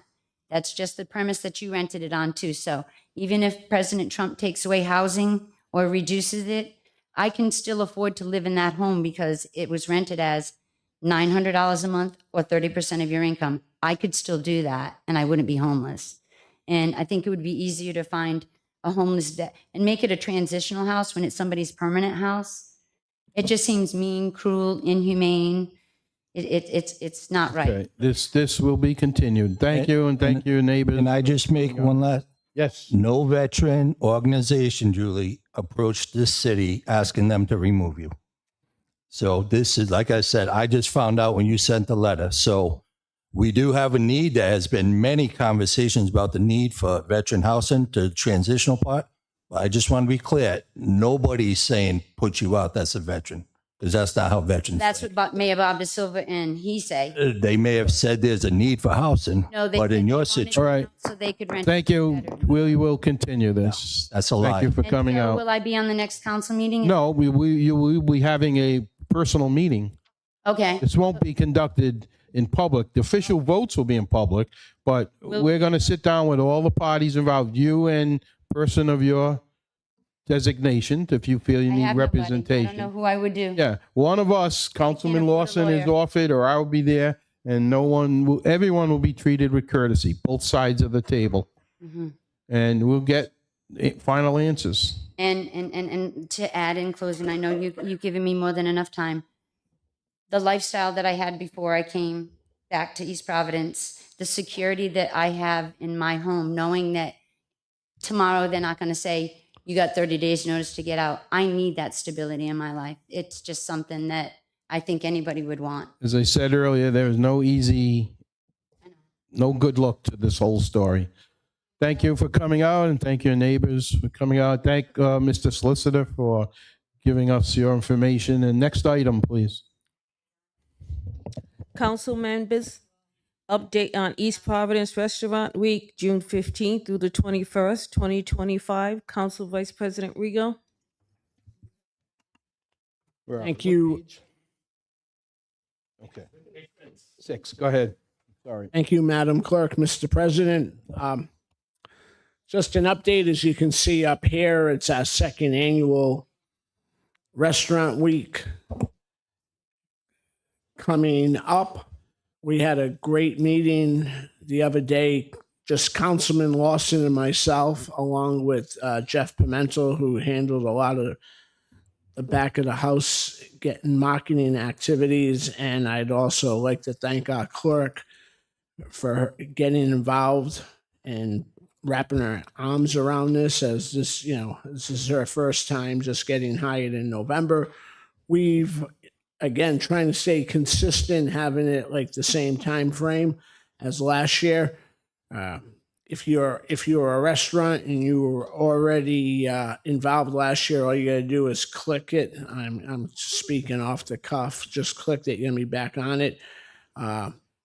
We've added some new wrinkles to it where we're trying to get the restaurants to have more features. Last year, again, was a trial run, and I know there were a lot of Monday morning quarterbacks out there, as we all know, saying do this, do that. But we brought, everybody who participated in there was very happy from all the results we got in. So we're just asking to take it further. If some restaurants did have them, they had a set cost meal, a couple of menus for the week. If not, offer specials. The gift certificate program was a hit. We're going to continue more with the lawn signs and increase those. So that's just a little outline of things, Councilman Lawson, if you want to add to it. I just want to say we're at the point where we are reaching out. The restaurants can now start signing up. The link, eastprovidencefood.com, is active. I talked with Laura McNamara, Blackstone Valley Tourism. It's going to help us promote. And it's just, let's get the word out. Andy, we talked with Jeff. I'd like to hand deliver invitations to the restaurants in Riverside. So I think he said he's going to work on a flyer, or I'll contact you about working on a flyer. And I just think it's a nice touch to personally hand them out. But if they want to go online now, they can absolutely do that. They're available, eastprovidencefood.com. And if they were registered last year, they're registered. So if they click the link to sign up, it will just say, if you're registered already from last year, to just email the city clerk to let her know that you're doing it again this year. So it's really simple. And I want to commend, both of you, Councilwoman Souza, Councilman Fogarty, working on this issue. I have talked with different restaurant owners who say this helps in that they're actually doing pretty good right now, and this will help keeping it Absolutely. going further. People with the bridge, they're either staying in the city and dining out more or getting takeout. And they are seeing East Bay people coming, Barrington, Warren, Bristol, who maybe don't want to go into Providence or places west. So little things like this, not that it's a little thing, but all helps, and it's working. Not saying just because of this, but this is one of the pieces of the puzzle. A lot of the restaurants are doing pretty well. Yep. And that's a good thing. Absolutely. Thank you. Next item. Request for update from the administration on DEM sign off on the gazebo at Willett Pond. Councilman Lawson. So my items are all just requests for updates of all the projects going on in Riverside. And then I have a request in here as well. So I'll let the administration do the updates, but the formal request I'm asking for tonight, and I'll follow it up with an email, is the softball field at the Big Al complex. It was pointed out, and I noticed, I drive by it every day. I could use some bleachers. If, I don't know if, the simple metal ones, just a request for now. You don't have to. And the other request is Crescent Park to get some benches in front of the mural, because you got a gorgeous sunset. At first I said Adirondack chairs would be cool.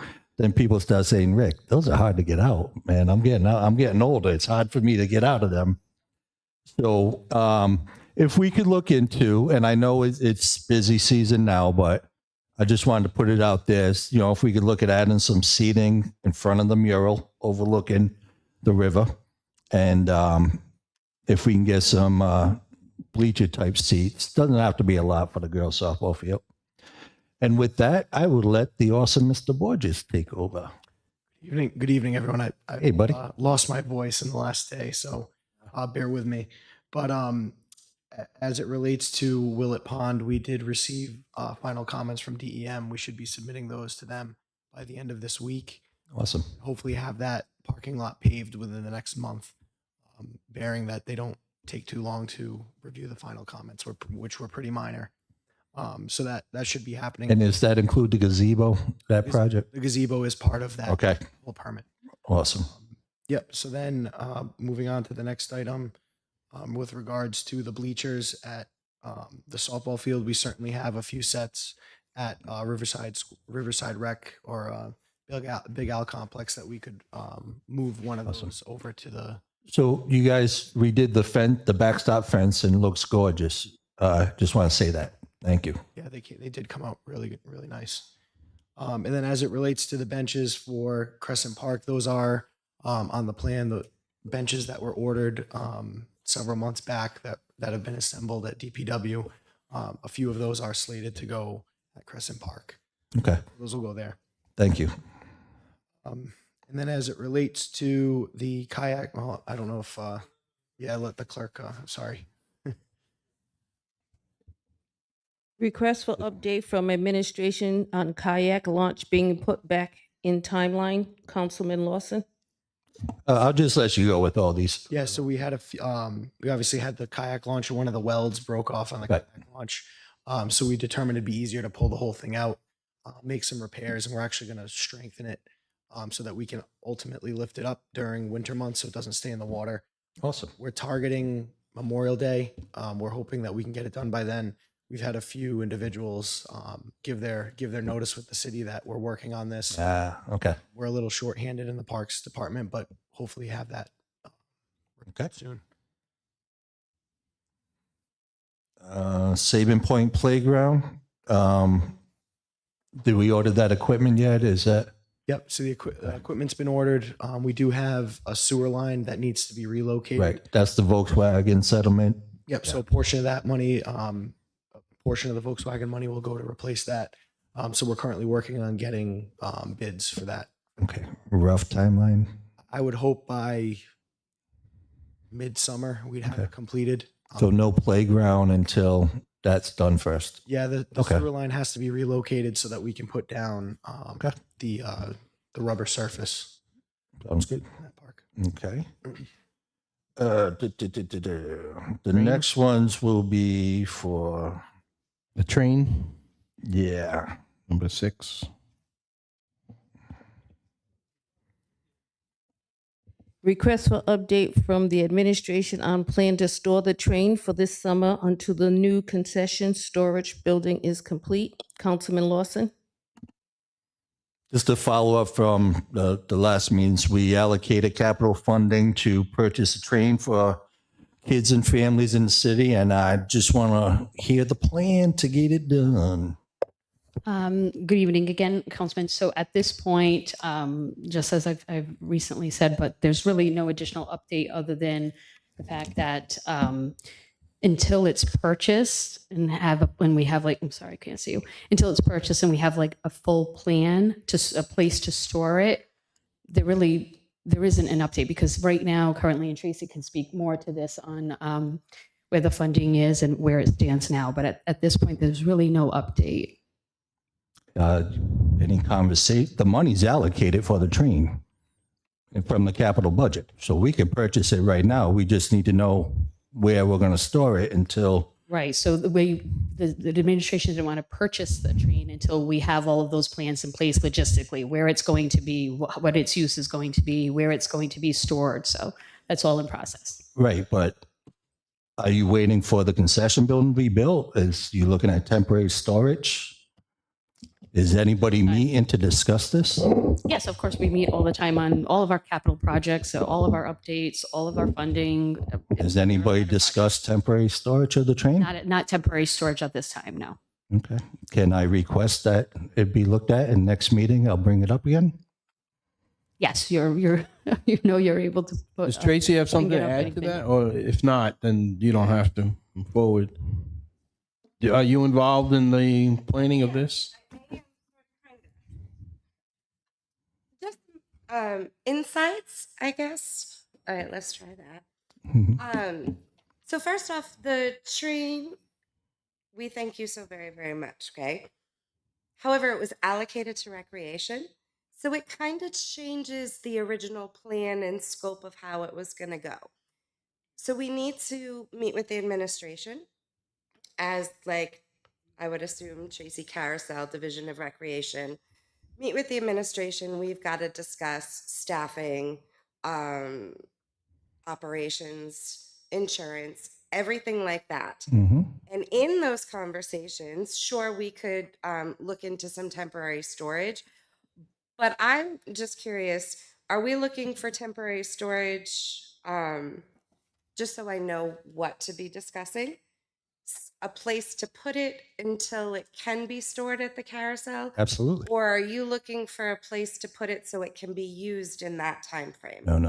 That's two different things. We are looking for storage at the carousel so it can be utilized this summer for children and families.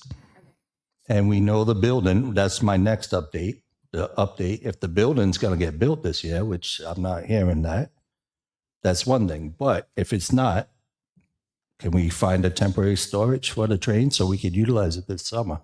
I'm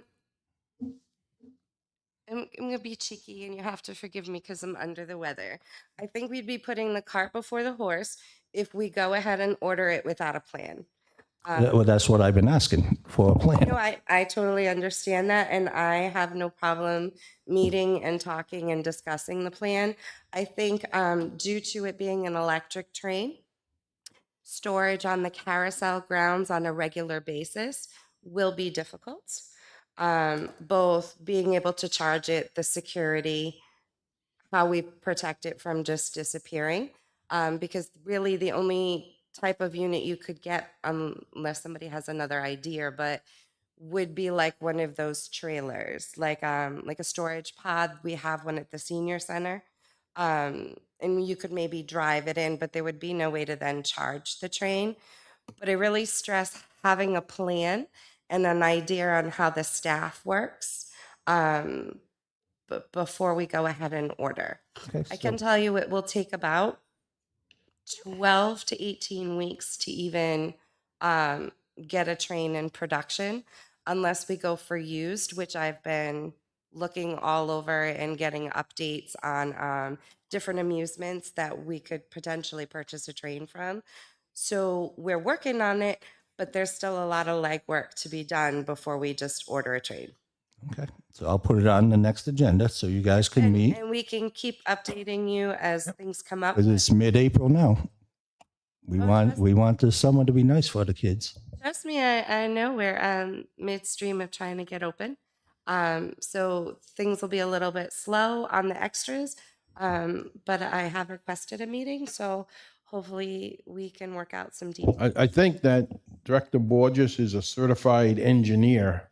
So he's about the only person that could drive this thing right now. So we'll have to talk. Actually, Oh, you he are has also? to be qualified. Well, actually, I'm amusement kidding. rides require specialty training. Right? And on our, you have to commit to several hours worth of training. Because Councilman Rigo wants this in Rumford once in a while. Freedom Green, And those are all the things we have a to long ride. Because as much as I love my job, I don't really have very many more hours to give you. So we have to have a plan. And that's what we're asking for. Thank you, Do Tracy. you have the update for the concession storage building, or does Patricia? Or? Are you okay? I'm fine with you. You're Okay. you're the carousel expert, and I know that your information is the same as mine. It absolutely is the same because since the last update was given, no information has come forward. But I would like to give you a little more detail just to show you that this project's not being ignored or backburnered. I know sometimes we all ask for updates just to make sure that it's moving forward. Through the paperwork that I have sent out, I'm sure that you're all aware that we have a $737,000 plus shortfall for the lowest bid. So the mayor has been very active with working with the lowest bidder to try to go through the project plan and determine what can be done in-house by city people to try to make this project more affordable. I have not been sitting in on the building aspect because I don't know how to build a building. But I have done some research and legwork myself. I know that, you know, my nonprofit side of my involvement, yes, we desperately need the tent and the pad. However, doing some research, the plans that have been presented have stormwater runoff and drainage that actually goes below the tent pad as an overall project. So could we potentially, because I know it was brought up, could we potentially pull out the tent pad, have city workers pour? That is a potential, but you would have to do all the site work first. So they can't show up next week and just pour the concrete. I get that. But we have money in this project to do that. Right, there is, but you would then have to dig it up to do all of that stormwater stuff, and we don't want to do that. And the installation of the stormwater drainage, that is something bigger than I think the city involvement would be. We would need to do all We the could site work contract first. this work. We can, but right now you have to remember city policy, right? So whenever you do a project, you have to go out to bid. We have done that process. So short of now scrapping those bids, dividing this project up for each little piece and going out to bid again, which is still an option, we're trying to work with the contractor that bid lowest. They do not have to work with us the way that they are. They put forth their proposal, what they were willing to do, and for the dollar amounts. However, they're Riverside rooted. They love the carousel. They would like to be a part of the project. So they are willing to entertain what can be done in-house and what can be done by them. Because some stuff needs to be handled by the contractor. So I can tell you that they did have that meeting. We're just waiting for the contractor to get back to us.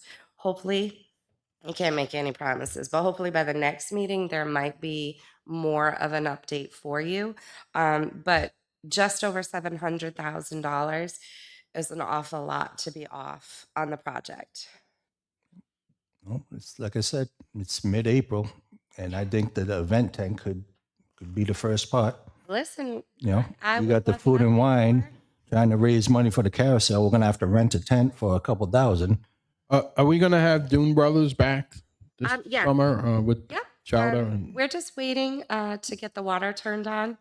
And Mother Nature's not playing nicely, but they're looking at the first week of May to at reopen. least we can get that going. Okay, next, Councilman, I think you have some. Let's see, that is the Crescent Park carousel stuff. Request for update from the administration on the Oldham feasibility study. Councilman Lawson? Yeah, just wondering if there's any update. The last meeting was what, January? And I was just wondering if there was any update from them. Stacey, I'll call you on that meeting.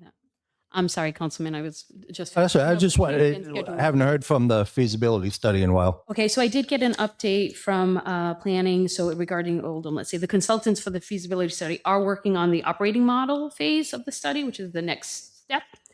So this includes the best combination of user groups, spaces for the site. It also includes facility design, including the floor plans, the site design.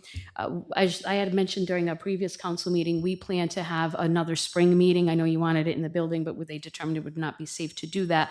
But we do have we will have an input stakeholder meeting, a second one in the spring/early summer, and that will be a public meeting again. The state is also going to include a financial analysis evaluating the cost to build, operate, and obviously to operate and finance the facility. So a lot of that will be included in that. So we're pushing away, plugging Did they away. give you a timeline of when they'll be done? Because it's coming up next month's a year, right? I'll have to go back and check. Yeah. But in terms of like when the study will be They done, I gave us a think- timeline, and I think we're nearing the end. That it Right, should and be done. I can give you that next step. So after the operating model, which is this next process in the feasibility study, the next step is going to be the feasibility assessment. That's their next step. We're following all of their steps through the consultant, and then that's where the final recommendations will be made. And how long is it going to take that? I can go back and confirm with the Thank you. consultant, but the next step is definitely that end of spring, early summer meeting. That would involve, it would be a public meeting as we did at Fuller, and we would make the council aware of that. And what's that meeting for? This is the stakeholder meeting that will talk about floor plans, site design. Okay. So there'll be a plan to show people and say, and get this is, feedback. okay. Okay. All right, my last one. I've been getting calls and people, the sewer plant in Riverside. I know, did we finish that project, capping it and all that? Is Barrington properly treating? Are we flushing that line so nothing I'm just asking questions that I'm hearing from people. Is that project officially closed out, the capping and all that at the sewer plant? I'm going to have Dan speak to that, but I don't know if I'm allowed to do this through our Robert's rules. You had requested, Councilman, see, this is where it kind of changes. So you had requested an update on the splash pad in this list in an email, I believe, and now, but it's not here, so I can't speak to it, right? Okay, sorry. I can give that to you separately. Yeah, so just to give you a little bit of an update on the treatment plant. So there were technically two projects going on, the capping, which you're familiar with, as well as the concrete lining project that's currently still under construction. The primary tanks have been covered. The odor control system is up and running. However, due to the concrete coating project, the concrete lining project, there are doors to the Headworks facility, which has the most odor that have to remain open due to the way that we're bypassing flow into the plant. So hopefully at the completion of that project, we should see a significant decrease in the odor. Okay. So that contract should be completed ideally by late spring, early summer. Okay. Are you the liaison with the city for Narragansett Bay Commission with the plant on Campbell Avenue? I do have contacts with their operations staff. Right. I don't know if you were here, but I know myself and the council president has received quite a few phone calls lately that the odor there is getting back to not a comfortable level if you live there, and that's even before summer when people start opening up windows. I think you were away at the meeting, and I brought it up. So if you can help us there to find out what's going on Yeah. their plan, it would be appreciated here. I do believe that they are also undergoing some repairs at that treatment facility, but I can certainly reach out to my contacts and just notify them that we've been receiving complaints. And before you leave, there was another item earlier on the agenda from a couple. They had to leave. If you can get back to me in the next couple of days, or I do have the Anthony Street parking thing. Yeah, I'm not sure exactly what the Yeah, I'm not sure. was. I did review that before this meeting, and I did notice that the portion of Anthony Street where this resident lives Yep. does have designated no parking on one side of the road. If they are looking to, According to them, it was like a recent thing. It hadn't been there for years. And then all of a sudden they're getting cars towed and tickets. And no, my understanding, it's always been that way. I actually, I'm just quoting them. Yeah. I actually looked at the aerial map of that area, and the road does significantly Narrow. which wouldn't accommodate cars parked on both sides of the street. You wouldn't be able to pass. So That could be I am not aware of any changes happening there, at least as of recent. When we had the resident parking sticker issue, But but this isn't on the end where the Myrtle is. know what? This is the other side. This is the city hall end. This is the end closest to Taunton Avenue. Sorry. Yeah. All right. Well, and they were reasonable. I said we'd get back to them and see what. Yeah, I mean, unfortunately, I think that the way that it currently is set up now with one side of the road designated no parking needs to remain, because if you did park two vehicles there, it would leave you, I believe, 6 feet, and Yeah. typical car Crash about- pickup is difficult. So there's really nothing that we can do in that portion of Anthony Street because Right. because the Narrow. road narrows so much. Okay. Very good. Thank you, sir. And if I could, please take a moment to update some veteran stuff. Yes, I please. forgot to put it on the agenda. April 24th, we're having a benefit, veterans benefit. DAV will be on hand to assist veterans with applying for benefits. I'll be there to answer questions people may have. It's just a drop-in event. There's no like formal program. There's no formal speaking. But you all are more than welcome. Pop in 9 to 2 p.m. at the East Providence Senior Center at April 24th. And I just want to shout out, I'm wearing purple today. Sorry for the casualness. That's all I own. Today is Purple Up for the Military Child. As we know, the families, when they have their loved ones deployed, there's a lot of anxiety, a lot of worry, especially with kids not seeing their parent. And this is just giving a shout out to those kids and their families. And they keep the home fires burning, and, they give the soldiers, airmen, and sailors a reason for doing what they do. So just wanted to give them a shout out publicly. Thanks, Tori Jessup. She's awesome with the Blue Star Moms, and she kind of pointed this out as well. So April 24th and May 31st will be the Elks Expo. And that's it for the veterans for now. Thank you, sir. Keeping on top of that. Next item.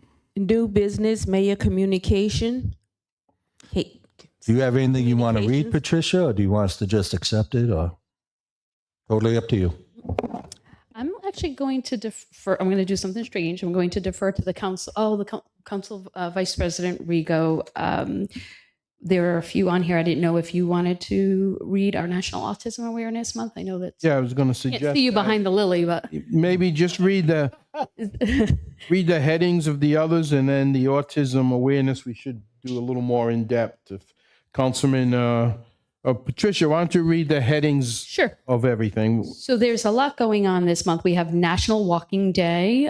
We have National Library Week and Library Workers Day. We also have the 2025 Small Business Week, which is a nice segue with your East Providence Restaurant Week. And then we have our Arbor Day celebration. Mike, I think I can. I'm not sure if under Arbor Day I can mention our Arbor Day event. Is that okay? Okay. So we have the Rhode Island Trees Arbor Day event is Friday, April 25th at 11 a.m. at PCD.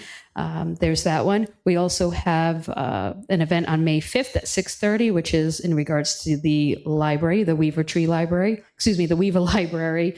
And this is, let's see, this is to honor our Weaver Beech Tree. And then the council will be invited as well. We have our Hennessy School Earth Day event on April 22nd at 9:30 a.m. But I'll be sending this. But I just wanted to make the council as well as the public aware of that. And that's it for proclamations. If I could just Thank you. read And the national, will the council president? Council Vice like to read President, if you would like to honor us with the description of Autism Awareness Day. Or if you prefer the director to read it, either way. I first want to say thank you to the administration for making everybody aware of this. I know the council has done it in the past, and it's thankful to the administration this year for making it a citywide situation. There's many of us who are affected by this. And I would say thank you. It's an ongoing, it's a daily battle. You keep your fingers crossed every day that your loved one, and in my case, my daughter, lives, and it's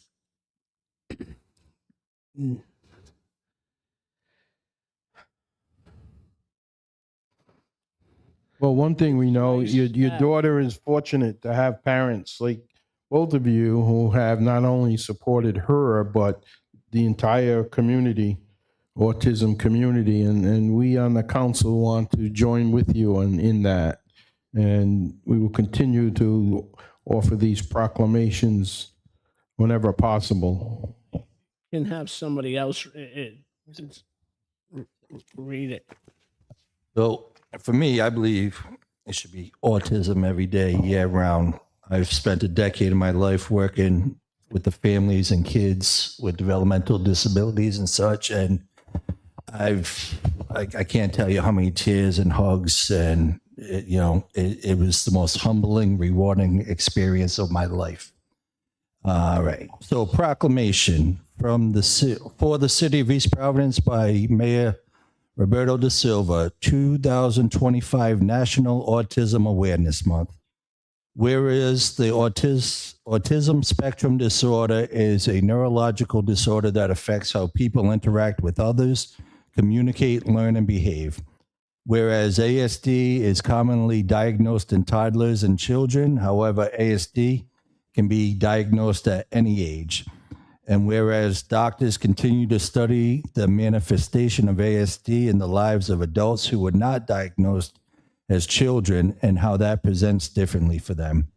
Whereas a diagnosis of ASD now includes several disorders that used to be diagnosed separately, which include autistic disorder, pervasive developmental disorder, not otherwise specified, and Asperger's.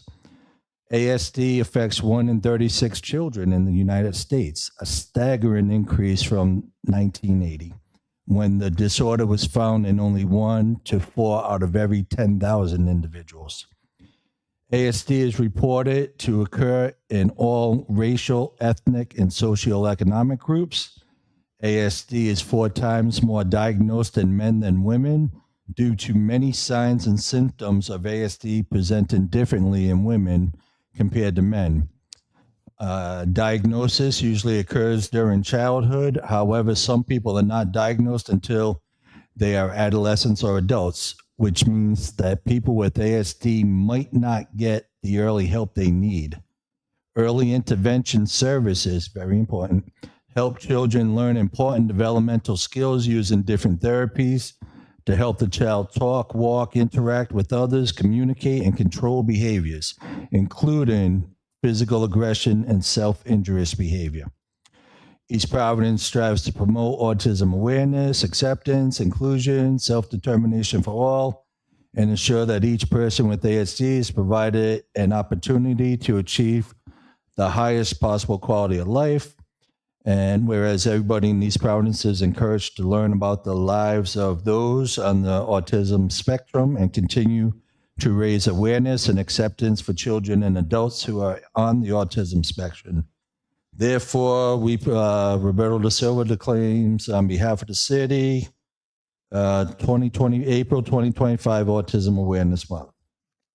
Thank you. And I might add that East Providence has a couple of good facilities to work with autism. I also was on the part-time staff at Bradley Hospital for about 6 years in the autistic unit, and there are children to adults that are being serviced. And I just hope that the federal government continues to send funding for this research, which is direly needed at places like Bradley and others. And our school department, Councilman special Regal and the education with school the school department, department, they do an amazing job with these kids, and Exactly. that's why we fund them as much as we can. I just want to thank everybody again. You talk about going out in the community. We got a video. My daughter now is able to volunteer at, I know they just changed their name, but the big food bank up on Roger Williams Avenue. She's there, and it was nice to see it. We share whole, yeah, what, yeah, that, yeah. They changed. I think they, yeah, what, and it was amazing this morning to see the video of her actually doing things. And the one thing that I asked for the city is we're in a transformation stage, a year ago with a new fire chief, and now we're going to be going through a change with the police department. And the former heads of those departments actively got involved with the Autism Society of Rhode Island, who does training for the men and women first responders, because when they get there, it's a whole different world. You're not just dealing with a person, you're dealing with a person who could be in shock and everything. And there's situations where one of them could have just shoplifted, and it's a common issue with them, and they're not doing it maliciously. So I ask that the administration, which does good things, is that they not enforce, but tell the new heads of these departments to call and to get the training, and to have their officers, men and women, to know what's going on, because it's a different situation out there. And they get a little bit of it at the academies, but to get the training from the Autism Society, it's free of charge for the city. I just ask that they do that. Thank you. Thank you. Anything else? Yes, I'm sorry, Council President, we had skipped and gone to the proclamations. I just wanted to read into record and again alert the council. I know we did this in the form of a letter, but to the appointment of East Providence Police Deputy Chief Michael Raposa, as well as the appointment of East Providence Police Acting Deputy Chief Andy Benoit. Did you guys name a new chief yet? We have not. Those are the two acting. Right. We have not. We would come. The council would have received a letter if there was any kind of announcement. Of A lot of good interior candidates. Hope to hear something soon. Thank you, Councilman. Thank you, Director. Next, please. Report of school committee liaison. If you hadn't seen Newsies, you missed out. Those kids kicked some bottom. It was amazing. That auditorium, it was just perfect. And those kids, I can't, Marianne LaSauce, the director, if you hadn't seen it, there was a guest appearance by Principal Black playing Teddy Roosevelt. And I just can't say enough about the teachers that put these together, the kids, their enthusiasm. If you didn't know, the set design was built by the Voc kids, the kids in construction technology. It's just a beautiful synergy of, you got your vocational with the teachers working with the students on musical, dance, and coordination. Not every student plays sports. Not every student, every student has different things in life. And the fact that we have a high school that can entertain, if you want to be an athlete, we got beautiful sports facilities. If you want to get into the trades, we got an amazing Voc school. Academics, the arts, I just can't say enough how much love and respect I got for all the good work the school department's doing in that. We got to keep up our part of making sure they got funding for the buildings and upgrades and maintenance. But again, congrats to the Newsies. The cast and crew was amazing. I concur, and I would like the residents of the city to know, especially the newer residents we have, that this has been a strong point. I mean, athletic teams win and lose, come and go through the years, but the arts in the school have been top shelf since that school opened in the 50s. And I remember going, here I go again, right, dating myself, but as a junior high student, watching my cousins and others in plays in the high school. So this is like 67 on. I don't think I've missed many. The original ones with the Music Man all the way now to Newsies. I mean, it's fantastic. People that go for the first time have said it was professional-like. They thought they were at PPAC, and it's no surprise to a lot of us who have been aware of this for years. And here, more to them, more power to them. Thank you for that. Next item, please. Resolutions for discussion and possible vote. Number 1, resolution requesting the General Assembly enact 2025 H 5420 and 2025 S 0636 to increase allowable pupil passenger limit from 8 to 10, introduced by Councilwoman Souza. So I'm making the motion to approve. This is a financial thing. If we can get the General Assembly to approve this, it will help with transportation costs for the school. So that's the impetus behind supporting this. So I'll make a motion to approve. Motion by Councilman Lawson, second by Council Vice President Rigo. All in favor? Aye. Aye. Any opposed? The ayes have it. Next. Number 2, resolution in support of Senate Bill S 57 and House Bill H 5393 regarding the maintenance of sidewalks along state highways, introduced by Council Vice President Rigo, Councilwoman Souza, Councilman Lawson.